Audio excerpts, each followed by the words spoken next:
அரசியலமைப்பில் ஏற்கனவே இருக்கிற அதிகார பரவலாக்கல் என்ற விடயத்தை கூட பெற முடியாத நிலையில் தான் இன்றைக்கு இருக்கிறோம். அப்போ இந்த 5 வருடங்களுக்குள்ள இந்த பொது வேட்பாளரை போடுவதன் மூலம் நாங்கள் எதிர்பார்ப்பதை பெற்றுவிடலாம் என்பதை நான் ஜனாதிபதி தேர்தலுக்கு முதலிலே வாய்ப்பு இருக்கிறதா அல்லது பொது தேர்தல் ஒன்று நோக்கி ஸ்ரீலங்கா செல்கிறதா? ஒன்றில் ஜனாதிபதி பாராளுமன்றத்தை கலைக்க வேணும், அல்லது பாராளுமன்றத்தில் இருக்கிற உறுப்பினர்கள் ஒரு தீர்மானத்தை நிறைவேற்றி ஜனாதிபதியை கேட்க வேண்டும், பாராளுமன்றத்தை கலைக்க வேண்டும். மறுபக்கமாக பார்த்தால் இதையும் செய்யக்கூடியவர் தான் ரணில். தன் பதவிக்காலத்தை தான் நீடிப்பது பற்றி ஏன் கவனம் செலுத்தக்கூடாது? சர்வஜன வாக்கெடுப்புக்கு போகின்ற பொழுது நீங்கள் நீடிப்பதை ஆதரிக்கிறீர்களா இல்லையாண்டு தான் கேள்வி.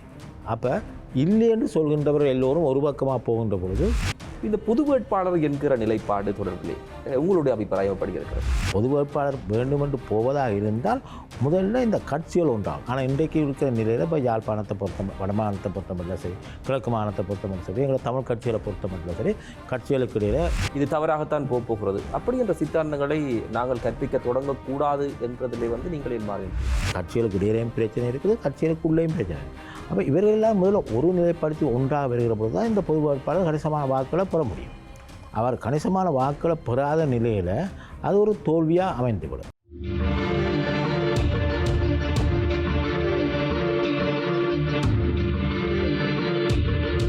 சக்கர வியூகம் நிகழ்ச்சிக்கு அனுசரணை வழங்குவோர் rupees food products limited, Lakshmi jewellers, catering, decoration என முற்றுமுழுதான ஈவென்ட் பிளானிங் சேவையினை வழங்குகின்றது. உங்களது நிகழ்வுகள் எதுவானாலும் தங்கமான பொழுதாக மாற்றிட rubiescatering.co.uk.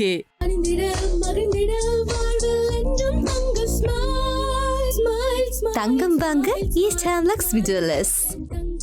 வணக்கம் நேயர்களே, இந்த வாரம் சந்திக்கிறோம். இது சக்கரவியூகம் பாரதிய நம்பால் கொண்டு கருத்துக்கள் மோதும் அரசியல் சமர்க்களம், சமகாலத்தினுடைய அரசியல் அதிர்வுகளை ஆய்கிற களம். குறிப்பாக யானை கூட்டணியில் இருந்திருக்கக்கூடிய 2 முக்கியமான பேருடைய வடக்கின் மையம் அல்லது வடக்கு முகாமிடுதல் என்பது இப்போது நிகழ்கிறது. கடந்த வார இறுதிகளை பொறுத்தவரையிலே சஜித் பிரேமதாச பிரதான எதிர்க்கட்சியினுடைய தலைவர் வடக்குக்கான விஜயத்திலே பல்வேறுபட்ட 4 நாட்களுக்கு மேலே செலவழித்து தங்கியிருக்கக்கூடிய அந்த விஷயமும், தொடர்ந்து வரக்கூடிய நாட்களில் ஸ்ரீலங்காவினுடைய ஜனாதிபதி மீள யாழ்ப்பாணம் வந்து மிக அண்மித்த நாட்களிலே மீளொரு வருகை இருக்கிறது. அதே போலதான் ஜேவிபியினுடைய தலைவர் ஆண்ட்ருகுமார் திசாநாயக்கவும் இந்த பக்கமாக வருவதற்கான வாய்ப்புகள் நிறையவே இருப்பதாக சொல்லப்படுகிறது. அதற்கான ஏற்பாடுகள் இடம்பெற்றுக் கொண்டிருக்கிறது. தொடர்ச்சியாக இவர்கள் ஏன் இந்த பக்கமாக வருகிறார்கள் அப்படின்ற விஷயத்தை தேடுகிற போதுதான் ஜனாதிபதி தேர்தல் ஒன்றுக்கான சாத்தியம் மிக அதிக அளவில் இருப்பதாக சொல்லப்படுகிறது. இதற்கு அப்பாலே பல்வேறுபட்ட விஷயங்கள் பேசு பொருளாக இருந்தாலும் கூட பிரதானமாக இந்த விடயத்தை தவிர்த்து வேறு விடயங்களிலே கவனம் செலுத்துவது இப்போதைய காலகட்டத்தை பொறுத்தவரையிலே அரசியல் தரப்பில் இருக்கக்கூடிய அல்லது அரசியல் பரப்பை பார்க்கக்கூடியவர்களுக்கு பொருத்தமில்லாத ஒரு விடயமாக இருக்கும். கடந்த 2 வாரங்களாக இந்த பொது வேட்பாளர் நிலைப்பாடு தொடர்பிலே சில முக்கியமான விஷயங்களில் நாங்கள் பேசிக் கொண்டிருந்தோம். இந்த ஜனாதிபதி தேர்தல் முதல் வரப்போகிறதா, பொது தேர்தல் வரப்போகிறதா, அல்லது ஐக்கிய தேசிய கட்சியினுடைய பொதுச் செயலாளர் பாலித்த ரங்கே பண்டார் சில விஷயங்களை சொல்கிறார். 2 ஆண்டுகளுக்கு ஜனாதிபதியினுடைய பதவிக்காலம் நீடிப்பது சம்பந்தமாக கூட சில விஷயங்கள் பேசப்படுகிறது. தன் தலையிலே மண்ணளி போட்டிருக்கிறதா யானை என்று கேட்கக்கூடிய அளவுக்கு அவர் எடுத்திருக்கக்கூடிய நிலைப்பாடு தொடர்பிலே கட்சிக்குள்ளே பெரிய பூகம்பங்கள் வெடிக்கக்கூடியதை அங்கே அவதானிக்கிறோம்.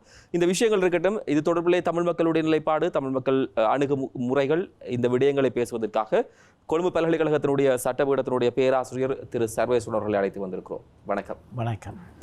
முதலில் இப்போது இந்த ஜனாதிபதி தேர்தலில் போட்டியிடக்கூடிய வேட்பாளர்கள் என்று கருதப்படக்கூடியவர்கள் இந்த பக்கமாக அடிக்கடி வருகிறார்கள்.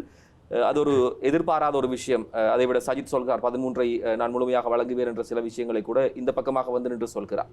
இப்படி இருக்கிற போது ஜனாதிபதி தேர்தலுக்கு முதலிலே வாய்ப்பு இருக்கிறதா அல்லது பொது தேர்தல் ஒன்று நோக்கி ஸ்ரீலங்கா செல்கிறதா? உண்மையில் என்னுடைய கருத்தில் ஜனாதிபதி தேர்தல் தான் நிச்சயமாக வரும். அதுக்கு பல காரணங்கள் இருக்குது. இப்பொழுது ஜனாதிபதியுடைய பதவிக்காலம் முடிய போகிறது. ஆனால் பாராளுமன்றம் என்று எடுக்கின்ற பொழுது பாராளுமன்றத்தினுடைய பதவிக்காலம் இன்னும் 1 வருடம் இருக்கிறது. அப்போ இந்த பாராளுமன்றத்தை பொறுத்த மட்டில் இப்பொழுதுள்ள நிலையில் பாராளுமன்ற தேர்தல் வர வேண்டும் என்று சொன்னால் பாராளுமன்றத்தை கலைக்க வேண்டும். ஒன்றில் ஜனாதிபதி பாராளுமன்றத்தை கலைக்க வேணும், அல்லது பாராளுமன்றத்தில் இருக்கிற உறுப்பினர்கள் ஒரு தீர்மானத்தை நிறைவேற்றி ஜனாதிபதியை கேட்க வேண்டும், பாராளுமன்றத்தை கலைக்க சொல்லி. அப்போ இன்னொரு சட்ட பிரச்சனை வரலாம். அவ்வாறு பாராளுமன்றத்தில் இருக்கிற உறுப்பினர்கள் ஒரு தீர்மானத்தை நிறைவேற்றி கேட்டாலும் ஜனாதிபதி கலைக்காமல் விட முடியுமா என்கிற ஒரு சட்ட பிரச்சனையும் அங்கே இருக்குது. எதுவாக இருந்தாலும் பாராளுமன்ற உறுப்பினர்களை பொறுத்த மட்டில் என்னுடைய கருத்தில் அவர்கள் தங்களுடைய பதவிக்காலத்தில் 1 வருடத்தை தியாகம் செய்து ஒரு தேர்தலுக்கு போக மாட்டார்கள். நிறைய பேர் புதிய நாடாளுமன்ற ஓய்வூதிய தொகையை அவர்கள் இழக்க வேண்டி வரும் என்பது பிரதான காரணம். நிச்சயமாக ஒன்று நீங்கள் குறிப்பிட்டது போல அவர்கள் அந்த 5 வருடங்கள் பாராளுமன்ற உறுப்பினர்களாக இல்லாமல் போகின்ற பொழுது ஓய்வூதியத்தை பெற முடியாமல் போகும். நான் நினைக்கிறேன் ஒரு 80 பேர் வரையிலே இருக்கிறார்கள் புதிய உறுப்பினர்கள். ரெண்டாவது இன்னொன்று, இந்த பாராளுமன்றத்தில் இருக்கிற உறுப்பினர்களில் பலருக்கு தெரியும் அடுத்த பொது தேர்தலில் தாங்கள் வெற்றி பெற மாட்டோம். அது ரெண்டாவது விடயம். மூன்றாவது விடயம், இவ்வாறு அடிக்கடி அவர்கள் சந்திக்கிற பொழுது அவர்கள் மிக பெரும் அளவு பணத்தை செலவழிக்க வேண்டி வரும். இப்போ அந்த காலத்தில் நடந்த பாராளுமன்ற தேர்தல் முறை வந்து ஒரு தொகுதி வாரி. அப்போ அந்த தொகுதிக்குள்ளே தான் அவர்கள் தங்களுடைய அந்த பணத்தை விரயம் செய்து வாக்குகளை பெற வேண்டும். இப்பொழுது அப்படி இல்லை. இப்போ மாவட்ட அந்த மாவட்டத்தை உள்ளடக்கி தான் அவர்கள் பிரச்சாரம் செய்யணும். அப்போ இந்த காரணங்களால் என்னுடைய கருத்தில் வந்து இந்த பாராளுமன்ற உறுப்பினர்கள் பாராளுமன்றத்தில் தான் இருக்கக்கூடிய காலம் வரை இருக்கத்தான் விரும்புவார்கள். அதை கலைத்து ஒரு தேர்தலுக்கு போக விரும்ப மாட்டார்கள். அதேவேளை ஜனாதிபதியை பொறுத்த மட்டும் ஜனாதிபதியின் பதவிக்காலம் முடிகின்றபடியால் கட்டாயம் அவர் தேர்தலுக்கு போய்த்தான் ஆக வேணும். சரி, நீங்கள் இந்த விடயத்தை சொல்கிறீர்கள். கட்சியினுடைய பொதுச் செயலாளர் பிரதானமாக இந்த அண்மையிலே இப்போதைய ஜனாதிபதி ரணில் விக்ரமசிங்கனுடைய தேர்தல் செயற்பாட்டு காரியாலயம் கூட திறக்கப்பட்டது. அதில் முன்னின்றவர் தான் பாலித ரங்கே பண்றார். கட்சியினுடைய பொதுச் செயலாளராக அவர் பதவி வகிக்கிறார். அவர் சொல்கிறார், ஜனாதிபதியினுடைய பதவிக்காலம் 2 ஆண்டுகள் நீடிக்கப்படுவது தொடர்பிலே சில விஷயங்கள் பேசப்படுகிறது. வாக்கெடுப்புக்கு சென்று அதை நிறைவேற்றி அப்படியான விஷயங்கள் செய்வது தொடர்பிலும் பேசப்படுகிறது. அப்படி நீங்கள் சொல்கிற ஜனாதிபதியினுடைய பதவிக்காலம் முடிந்தால் ஜனாதிபதி தேர்தல் ஒன்று வைக்க வேண்டும் என்ற விடயம் சட்டத்தை பொறுத்தவரை இருக்கிறது. ஆனால் மறுபக்கமாக பார்த்தால் இதையும் செய்யக்கூடியவர் தான் ரணில். தன் பதவிக்காலத்தை தான் நீடிப்பது பற்றி ஏன் கவனம் செலுத்தக்கூடாது? உண்மையிலே இதில் எனக்கு ஒரு சந்தேகம். உண்மையிலே ரங்கே பண்டார சொன்னதா அல்லது வேறு யாரும் சொல்லி ரங்கே பண்டார சொன்னாரா என்பது. ஏனென்றால் அரசியலில் நாங்கள் ஒருவர் சொல்வதை வைத்துக்கொண்டு அவர் தான் சொல்கிறாரா அல்லவர் வெளிப்படுத்திருக்கின்ற ஒரு சந்தேகம் பெறுகிறது. ஆனால் என்னுடைய கருத்தில் வந்து நீங்கள் வந்து இந்த அரசியலமைப்பில் என்ன ஏற்பாடு இருக்குன்னு பார்த்தா இதில் வந்து உங்களுக்கு தெரிஞ்சிருக்கலாம். இதே போல் இப்போ இந்த அவர் ரங்கே பண்டார சொன்னது போல் போவதாக இருந்தால் சர்வஜன வாக்கெடுப்புக்கு போவதாக சொல்லியிருக்கிறேன். அப்போ அதில் வந்து இங்கே ஒரு கேள்வி வருது, இந்த சர்வஜன வாக்கெடுப்புக்கு போவதன் மூலம் ஜனாதிபதியினுடைய பதவிக்காலத்தை நீடிக்க முடியுமாண்டு. உண்மையில் வந்து இந்த அரசியலமைப்பில் சொல்லப்பட்டிருக்கிறது, உறுப்பினர் 86 சொல்லப்பட்டிருக்குது, ஜனாதிபதி தேசிய முக்கியத்துவம் வாய்ந்த ஒரு விடயத்தை சர்வஜன வாக்கெடுப்புக்கு விடலாமண்டு. அவ்வாறு தேசிய முக்கியத்துவம் வாய்ந்த விடயத்தை சர்வஜன வாக்கெடுப்புக்கு விடுவதாக இருந்தால் அந்த உறுப்பினரின் கீழ் அங்கே வந்து பாராளுமன்றத்தின் 3/2 பெரும்பான்மையை பெற வேண்டியதில்லை. நேரடியாகவே உதாரணத்தை வைத்துக்கொள்வோம், தமிழ் மக்களுக்கு சமஷ்டி முறையில் தீர்வு வழங்க வேண்டுமா இல்லையாங்கிற ஒரு விடயத்தை அது தேசிய முக்கியத்துவம் வாய்ந்தது என்று கருதி ஜனாதிபதி சர்வஜன வாக்கெடுப்புக்கு விடலாம். அப்படி விடுகின்ற பொழுது அதற்கு பாராளுமன்றத்தின் 3/2 பெரும்பான்மை தேவையில்லை. ஆனால் ஜனாதிபதியின் பதவிக்காலத்தை நீடிப்பு என்பது வேறு. ஏனென்றால் ஜனாதிபதியின் பதவிக்காலம் 5 வருடங்கள் என்பது அரசியலமைப்பில் தெளிவாக உறுப்பினர் 30(2) சொல்லப்பட்டிருக்கு. ஆனால் அது சொல்லப்பட்டிருக்குது அரசியலமைப்பில் இன்னொரு ஏற்பாட்டில் பிரிவு 83 சொல்லப்பட்டிருக்கு, பதவிக்காலத்தை நீடிப்பதாக இருந்தால் 5 வருடம் என்று இருக்கின்ற பதவிக்காலத்தை நீடிப்பதாக இருந்தால் அதற்கு அரசியலமைப்புக்கு ஒரு திருத்தச் சட்டத்தை கொண்டு வரும். ஏன்னா அரசியலமைப்பில் சொல்லியிருக்கு 5 வருடம் என்று. அப்போ இன்றைக்கு இருக்கிற ஜனாதிபதி வந்து உண்மையில் மக்களால் தேர்ந்தெடுக்கப்பட்ட ஜனாதிபதியும் இல்லை. முன்பிருந்த ஜனாதிபதியை விட்டுட்டு ஓடின பிறகு எஞ்சிய காலத்துக்கு பாராளுமன்றத்தால் தேர்ந்தெடுக்கப்பட்டு வந்தவர் தான் இன்றைய ஜனாதிபதி. உண்மையில் சொல்லப்போனால் ஐக்கிய தேசிய கட்சியில் வந்து அன்றைய தினேர அந்த தேசிய பட்டியலில் இருந்து பல வாத பிரதிவாதங்களுக்கு பின்னர் இவர் பல மாதங்களுக்கு பின்னர் பாராளுமன்றத்துக்கு வந்த ஒருவர் தான் இன்றைய ஜனாதிபதி. அப்போ இவ்வாறான சூழ்நிலையில் இந்த பதவிக்காலத்தை நீடிப்பதாக இருந்தால் நிச்சயமாக அதுக்கு ஒரு திருத்தச் சட்டம் பெற வேணும் அரசியலமைப்புக்கு. அந்த திருத்தச் சட்டம் பெற வேணும் என்று சொன்னால் முதல்ல பாராளுமன்றத்தில் இருக்கிற மொத்த எண்ணிக்கையிலான உறுப்பினர்களில் 3/2 பேர்ட்ட சம்மதம் பெறப்படணும். அது சாத்தியமற்ற ஒன்று. ஏனென்று சொன்னால் பாராளுமன்றத்தில் இருக்கிற பல கட்சிகள் இதை எதிர்த்து நிற்கும். அவ்வாறான சூழ்நிலையில் முதலாவது தடையை தாண்ட முடியாது, அதாவது 3/2 பெற முடியாது. ரெண்டாவது அதை 3/2 பெற்ற பின்னர் சர்வஜன வாக்கெடுப்புக்கு போகணும். இப்போ சர்வஜன வாக்கெடுப்பு போகின்ற பொழுதும் கூட அது அதாவது இன்றைய ஜனாதிபதிக்கு எதிர்மாறான ஒன்றாக தான் பெறும். ஏனென்று சொன்னால் சர்வஜன வாக்கெடுப்புக்கு போகின்ற பொழுது நீங்கள் நீடிப்பதை ஆதரிக்கிறீர்களா இல்லையான்றது தான் கேள்வி. அப்போ இல்லை என்று சொல்கின்றவர்கள் எல்லோரும் ஒரு பக்கமாக போகின்ற பொழுது நிச்சயமாக அந்த சர்வஜன வாக்கெடுப்பையும் தோற்க வேண்டி வரும். ஆனால் ஜனாதிபதி ரணில் விக்ரமசிங்கவை பொறுத்தமட்டில் என்னுடைய கருத்தில் அவ்வாறான ஒரு முடிவுக்கு ஒரு நாளும் போக மாட்டேன். ஏனென்றால் அவருக்கு ஜனாதிபதி தேர்தலுக்கு நேரடியாக போவதுதான் சாதகம். அவரை எதிர்த்து நிற்கிற வாக்கள் பலதாக பிரிபடுகின்ற பொழுது அவருக்கு ஒரு சாதகமான நிலைமை பெறும்.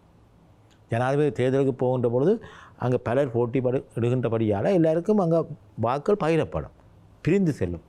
அப்படியான சந்தர்ப்பத்தில் ரணில் விக்ரமசிங்கவுக்கு ஒரு சாதகமான நிலைமை இருக்கும். ஆனால் காலத்தை நீடிப்பது என்று ஒரு சர்வஜன வாக்கெடுப்புக்கு போகின்ற பொழுது எதிர்க்கின்ற எல்லாரும் ஒரே அடியாக வரப்போயிடும். ஆனபடியால் நிச்சயமாக தோல்வி வேண்டி வரும். அது மாத்திரமில்லை, முதல்ல பாராளுமன்றத்தில் 3/2 பெரும்பான்மை ஒருவரும் கிடைக்கப் போவதில்லை. ஆனபடியால் என்னை பொறுத்த மட்டும் இந்த ஜனாதிபதியின் பதவிக்காலத்தை நீடிப்பது என்பது நடக்கப் போவதில்லை. அதே நேரம் நீடிக்கவும் முடியாது.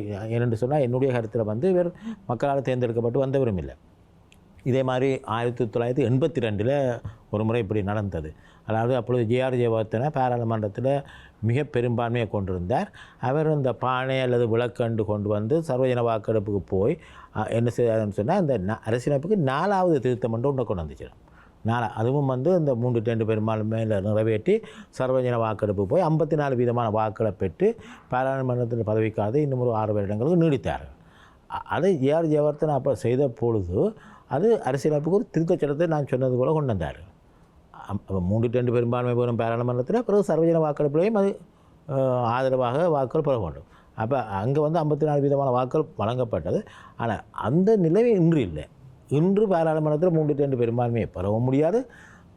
அப்படி பெற்று சர்வஜன வாக்கெடுப்புக்கு போனாலும் தோல்வி காண வேண்டி வரும். ஆனபடியால் என்னுடைய கருத்தில் நிச்சயமாக ரணில் விக்ரமசிங்கே அந்த மாதிரியான ஒரு விச பரீட்சைக்கு போக மாட்டேன். நீங்கள் சொல்கிறீர்கள் ரணில் விக்ரமசிங்கவுக்கு சாதகமாக சில விஷயங்கள் இருக்கலாம், தேர்தலுக்கு போவாராக இருந்தால். ஆனால் இந்த கருத்து கணிப்பில் அல்லது சில விஷயங்கள் சொல்லப்படுகிறது, யார் அடுத்த ஜனாதிபதி, மக்களுடைய ஆணை எங்கே கிடைக்கப் போகிறது, அந்த பட்டியலுக்குள் மேல்நிலைக்குள் இல்லை. பிறகு எப்படி சாதகம் என்று நீங்கள் சொல்வீர்கள்? இல்லை, என்னை பொறுத்த மட்டும் நான் சாதகம் என்று சொல்வது என்னவென்று சொன்னால், அதாவது இந்த சர்வஜன வாக்கெடுப்புக்கு போவதை விட ஜனாதிபதி தேர்தலுக்கு போவது தான் அவருக்கு சாதகமானது. அதேபோல் நீங்கள் இன்னொன்றை கேட்டீர்கள், ஆரம்பத்தில் ஒன்றை சொல்லியிருந்தீர்கள், இந்த ஜனாதிபதி வேட்பாளர்கள் பிரதான வேட்பாளர்கள் இப்பொழுது யாழ்ப்பாணத்துக்கு வந்து கொண்டிருக்கிறார்கள்னு சொல்லி. இந்த முறை தேர்தலை பொறுத்த மட்டும் இல்லை, அவர்கள் ஏன் வருகிறார்கள்னு சொன்னால் அதில் மிக முக்கியமான காரணம் ஒன்று இருக்கிறது. என்னென்றால் இப்போ இந்த முறை என்ன பொறுத்த மட்டும் இந்த எங்களுடைய இலங்கை அரசியலமைப்பின்படி அதில் உறுப்புற 94 சொல்லியிருக்கு, இவ்வாறு இந்த தேர்தல் நடத்தப்படும் என்று, வாக்குகள் வழங்கப்படும்.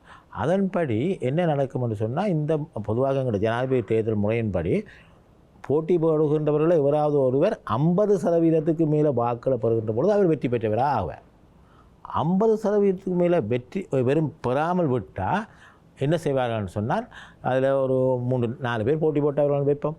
அப்படி என்ன சொன்னால், ஆக கூட வாக்கெடுத்த முதல் 2 பேரையும் பெற்றுக்கொண்டு என்ன செய்வார்கள்னா, அந்த ஆக கூட எடுத்த 2 பேரையும் பெற்றுக்கொண்டு மற்றவர்களை விலத்துவார்கள். அவ்வாறு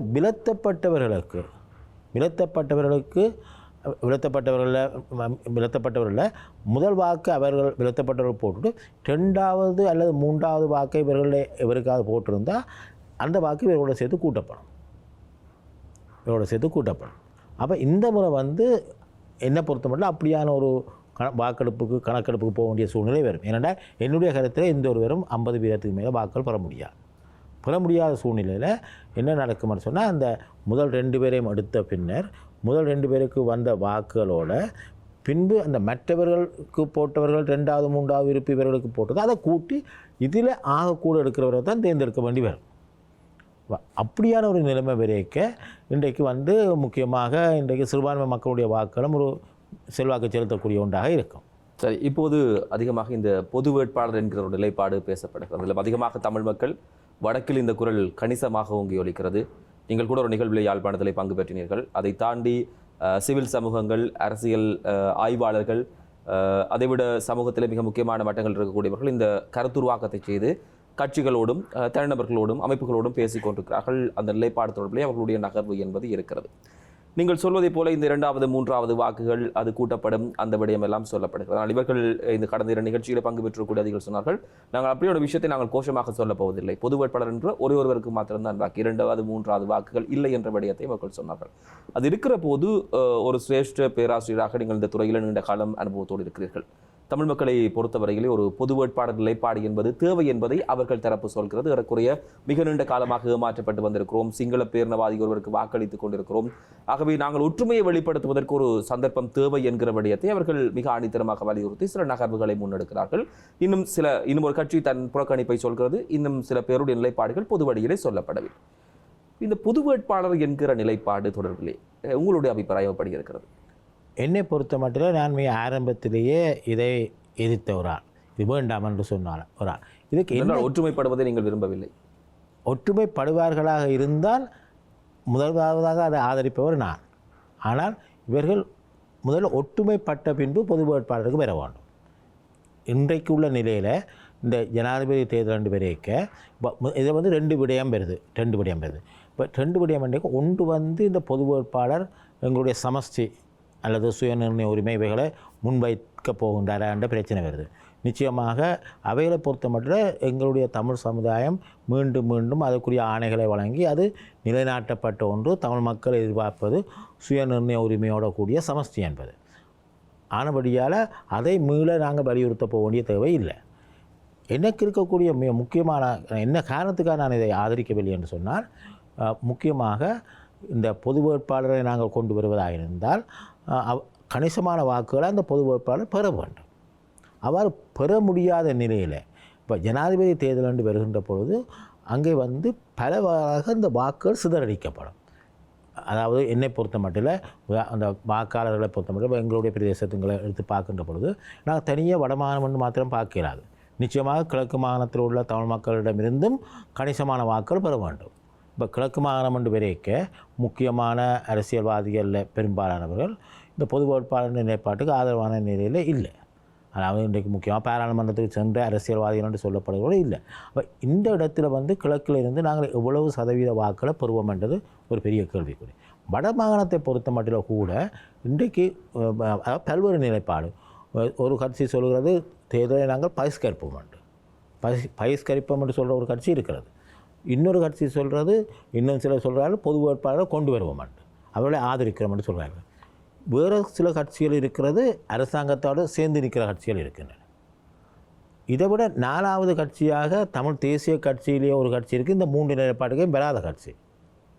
அதாவது பகிஷ்கரிக்கவும் சொல்லவில்லை, பகிஷ்கரிக்கிறதையும் எதிர்க்கிறது, பொது வேட்பாளரையும் எதிர்க்கிறது, அரசாங்கத்துடையும் இல்லாத இன்னொரு 4வது. இதை விட வேறு பொது வேட்பாளரை நியமித்த பிறகு சிலர் சொல்வார்கள் இந்த பொது வேட்பாளரை நாங்கள் ஏற்றுக்கொள்ளவில்லை என்ற ஒரு நிலைப்பாடு இருக்கக்கூடியவர்கள் என்று இன்னொரு வருவார். அதை விட சிலர் வந்து இந்த தமிழ் கட்சிகளை அப்பால் பிரதான வேட்பாளர்களை ஆதரிக்கிறது என்று போகிறவர்கள் இருப்பார்கள். அதை விட இந்த ஜனாதிபதி தேர்தலில் அக்கறை இல்லாமல் வாக்களிக்க போகாமல் இருக்கின்றவர்கள் என்றும் கணிசமானவர்கள் இருப்பார்கள். அப்போ இங்கே வந்து இந்த வாக்குகள் வந்து பல்வேறாக பிரிபட போகிறது. அப்போ பிரிபடுகிற சூழ்நிலையில் வந்து இந்த பொது வேட்பாளருக்கு ஒரு கணிசமான வாக்குகளை நாங்கள் பெற முடியாத போகின்ற பொழுது அது ஒரு தோல்வியாக அமைந்துவிடும்.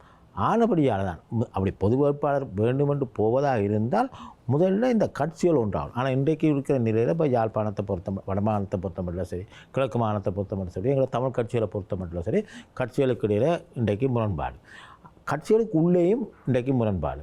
இந்த முரண்பாடு தொடர்ந்து இருக்கத்தான் போகிறது. ஏனென்று சொன்னால் இன்னும் ஒரு வருஷத்துக்கு பாராளுமன்ற தேர்தல் வரப்போகிறது. இப்போ பாராளுமன்ற தேர்தல் வரைக்க இந்த வீரர்களெல்லாம் ஒன்றாக சேர்ந்து ஒரு நிலப்பாட்டிலிருந்து தேர்தல்களில் போட்டி போட போகிற அல்ல.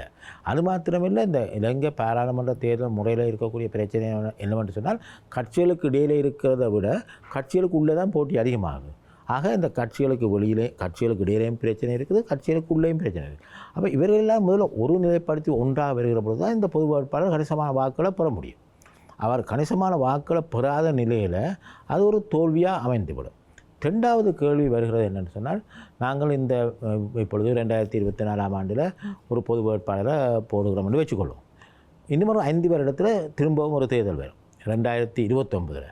அப்போ அந்த தேர்தல் வருகிற பொழுதும் நாங்கள் மீண்டும் ஒரு தமிழ் பொது வேட்பாளரை கொண்டு வர போகிறோமா?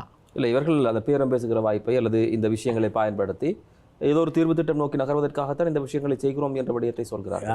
என்னை பொறுத்த மட்டும் அது எவ்வளவு தூரம் சாத்தியம் என்று ஏனென்று சொன்னால் உங்களுக்கு தெரியும், இன்றைக்கு 2009 இன்றைக்கு யுத்தம் முடிந்து கிட்டத்தட்ட 15 வருடங்கள் ஆகிவிட்டன. அரசியலமைப்பில் ஏற்கனவே இருக்கிற அதிகார பரவலாக்கல் என்ற விடயத்தை கூட பெற முடியாத நிலையில் தான் இன்றைக்கு இருக்கிறோம். அப்போ இந்த 5 வருடங்களுக்குள்ள இந்த பொது வேட்பாளரை போடுவதன் மூலம் நாங்கள் எதிர்பார்ப்பதை பெற்றுவிடலாம் என்பதை நான் ஏற்றுக்கொள்ள மாட்டேன். ஏனென்று சொன்னால் இந்த பொது வேட்பாளர் இந்த நிலைப்பாட்டில் வந்து இருக்கக்கூடிய பிரதானமான பிரச்சனை அவருக்கு கணிசமான ஆதரவு கிடைக்குமா என்பது. அது தனியாக வட மாகாணத்தில் மாத்திரமில்லை, கிழக்கு மாகாணத்தை நாங்கள் பார்ப்போம். அப்போ கிழக்கு மாகாணத்தில் இருக்கக்கூடிய பிரதான அரசியல்வாதிகள், முக்கியமாக இந்த பாராளுமன்றத்துக்கு போன அரசியல்வாதிகளோட ஆதரவு இல்லை. அப்போ நாங்கள் ஒரு பொது வேட்பாளரை போடுகிறோம் என்று சொன்னால் முதல்ல தமிழ் தேசியத்தோடு நிற்கிற கட்சிகள், இன்னும் சொல்ல போனால் அரசாங்கத்தோடு நிற்கிற கட்சிகளை கூட நாங்கள் கொண்டு வருவோம். ஆனால் அப்படி இல்லை, இன்றைக்கு வாக்கள் கட்டாயமாக பிரிவிட போகுது பலவா. அப்படியான ஒரு நிலையில் இந்த பொது வேட்பாளருக்கு ஒரு கணிசமான வாக்கள் வராது விட்டால் தென்னிலங்கை உள்ளவர்கள் அதை பார்ப்பார்கள். இவர்களுக்கு இந்த நிலைப்பாடுகளுக்கு எல்லாம் ஆதரவு இல்லை, இப்போ தமிழ் மக்கள் வந்து இதிலேருந்து விலகிச் செல்கிறார்கள், அப்படியான ஒன்றை நாங்கள் காட்டுவதாக அமைந்துவிடும். இப்போ அந்த ஒரு பிரச்சனை ஒன்று பெரிய ஒரு பிரச்சனையாக இருக்கிறது. அடுத்தது பொது வேட்பாளரை போட்ட பிறகு எழக்கூடிய மற்ற பிரச்சனை என்னென்னு சொன்னால், நீ இந்த பொது வேட்பாளர் அதாவது எதிர்காலத்தில் ஏதாவது ஒரு தீர்வுகளை பற்றி பேசுவதாக இருந்தால் யாருடன் பேச வேணும் என்ற அரசியல் கட்சியுடன் பேச வேணுமா, அல்லது அப்போ பொது வேட்பாளர் வந்தவிட்ட வகிபாகம் என்ன, அப்போ கட்சிகளுடைய வகிபாகம் என்ன, இப்படி பல பல பிரச்சனைகள் எழலாம். அதில் மிக முக்கியமான பிரச்சனையாக வரப்போகிறது என்னை பொறுத்த மட்டும் அப்படி ஒவ்வொரு ஜனாதிபதி தேர்தலையும் நாங்கள் பொது வேட்பாளர் அப்படியெல்லாம் கொண்டு வர போகிறோமா.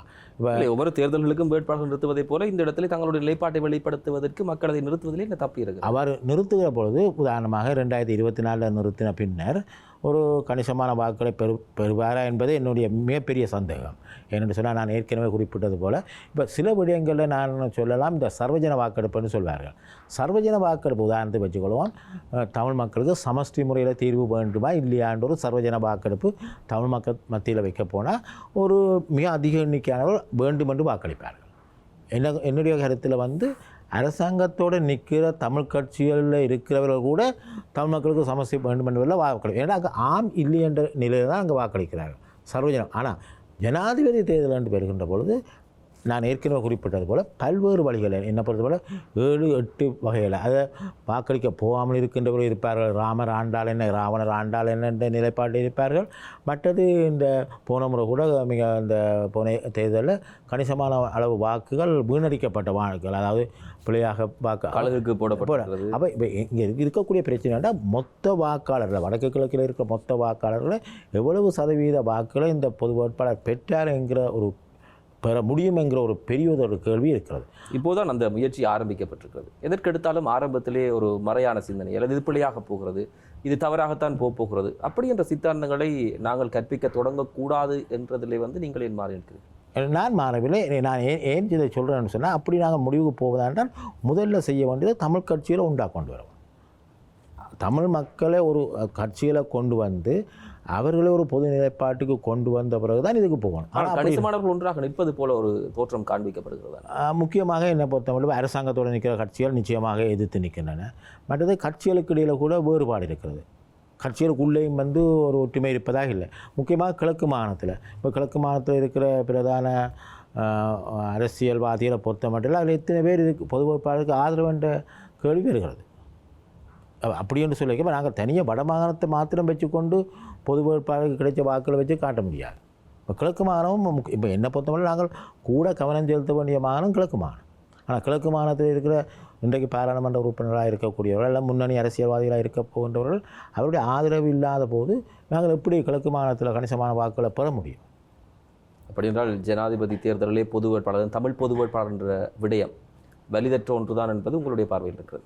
என்னை பொறுத்த மட்டும் அது நாங்கள் தமிழர்களுக்கு பிரயோசனம் பெற்றது. அதை போடுவதால் நாங்கள் எதையும் சாதிக்கப் போவதில்லை. ஆனால் போடுவதால் எங்களுடைய பலவீனத்தை காட்டுவதாக இருக்கக்கூடாது.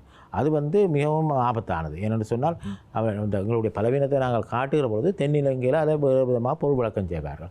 இன்னும் ஒரு விதமாக சொன்னால், இப்போ நாங்கள் வட மாகாணத்தில் ஒரு குறிப்பிட்ட அளவு வாக்களை பெற்று கிழக்கு மாகாணத்தில் பெறவில்லை என்றால் அவர்கள் சொல்வார்கள் கிழக்கு மாகாணத்தில் உள்ளவர்கள் வேறு நிலைப்பாட்டுக்கு போகிறார்கள்.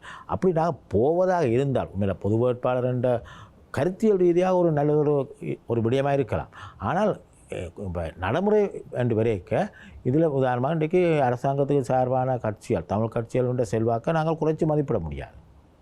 அவர்களுடைய அதை விட மற்றது எங்களுடைய கட்சிகளுக்குள்ளேயே இப்படி பல்வேறு நான் குறிப்பிட்டது போல் பல பிரச்சனைகள் இருக்குது. அப்போ இப்படியான ஒரு நிலையில் மற்றது இந்த நான் இன்னொரு கேள்வி, இந்த பொது வேட்பாளர் போடுகிற பொழுது நாங்கள் ஒன்று சொல்லலாம், இந்த பெரும்பான்மை வேட்பாளருக்கு நாங்கள் இனத்துக்கு போடுவான் ஆனபடியால். ஆனால் இப்போ இங்கே வரக்கூடிய பிரச்சனை அது இன்னும் எங்களை பலவீனத்தை காட்டுவதாக வருவதாக இருந்தால் அங்கே பிரச்சனை வரும். இப்போ ஆனால் எங்களை ஒற்றுமையை காட்டுவதாக இருந்தால் என்னை பொறுத்த மட்டும் ஜனாதிபதி தேர்தலில் நாங்கள் அதில் இதை பொது வேட்பாளராக போடாமல் ஒரு சர்வஜன வாக்கெடுப்பு போகலாம். அதாவது தமிழ் மக்கள் இன்றும் சுயநிர்ணய உரிமையோடு சேர்ந்த சமஸ்தியை ஆதரித்து நிற்கிறார்களா இல்லையாண்டு ஒரு சர்வஜன வாக்கெடுப்புக்கு தமிழ் மக்கள் மத்தியில் நாங்கள் அது அரசாங்கம் தான் கொண்டு வர வேண்டும் இல்லை போகின்ற பொழுது ஆம் இல்லை என்ற நிலைப்பாடு எடுக்கிற பொழுது கணிசமான மக்கள் ஆம்ன்றதுக்கு வாக்களிப்பார்கள். இன்றைக்கு இந்த தகவல் தொழில்நுட்பத்தை பயன்படுத்தி இந்த ஆப்ஸ் எல்லாம் வந்துட்டு சுலபமாக இந்த எங்களுடைய மொபைல் ஃபோனில் இருந்து கிளிக் பண்ணி அதை நாங்கள் காட்டக்கூடியதாக இருக்கும்.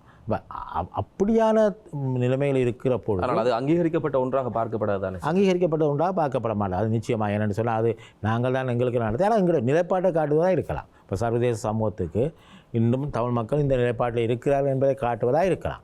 ஆனால் இப்போ அதாவது ஜனாதிபதி தேர்தலை ஒரு கருத்து கணிப்பாக பயன்படுத்த போகிறது என்னை பொறுத்த மட்டில் எவ்வளவு தூரம் விரும்பத்தக்கதுன்றது ஒரு பெரிய கேள்வி. அதாவது எவ்வளவு தூரம் அது அந்த வாக்குகள் கணிசமான வாக்குகளை பெற வேண்டி வரும். இப்போ என்னென்று சொன்னால் அதில் இப்படி நான் குறிப்பிட்டது போல் வாக்குகள் தேர்தலை பகிஷ்கரிக்க சொல்லி ஒரு கட்சி நிற்கிறது, மற்றது அரசாங்கத்துக்கு ஆதரவான தமிழ் கட்சிகள் இருக்கின்றன, மற்றது பொது வேட்பாளர் என்று போட்ட பிறகு அவரை எத்தனை பேர் அவர்கள் விரும்புவார்கள் ஏற்பார்கள் என்று அடுத்த பிரச்சனை இருக்குது. இப்படி பல பிரச்சனை இருக்குது. என்னை பொறுத்தவரை மிக முக்கியமான கேள்வி என்னென்னு சொன்னால் நாங்கள் அப்படி என்றால் ஒவ்வொரு ஜனாதிபதி தேர்தலையும் பொது வேட்பாளரை நிறுத்த போகிறோமா? நிச்சயமாக இந்த முறை நாங்கள் நிறுத்தி வாக்கு போட்டவர்கள் கூட அடுத்த முறை 5 வருடங்களுக்கு பின்னர் பொது வேட்பாளரை கொண்டு வருகிற பொழுது அவர்கள் கேட்பார்கள், கடந்த முறை நாங்கள் பொது வேட்பாளரை நிறுத்தினோம் என்னதை கண்டோம் என்று. இப்போ அப்படியான பிரச்சனைகள் வரும். ஆனபடியால் இந்த முடிவுகளை எடுக்கிற பொழுது நாங்கள் பல விடயங்களை சிந்தித்து தான் ஒரு முடிவெடுக்கணும் என்றதான் என்னுடைய நிலைப்பாடு. ஜனாதிபதி தேர்தல் சமகாலத்தில் இருக்கக்கூடிய மிக முக்கியமான அரசியல் நிலவரங்கள் சார்ந்து பேசிக் கொண்டிருக்கிறோம். தொடர்ந்து பேசலாம். நிகழ்ச்சியில் ஒரு சிறிய இடைவேளை.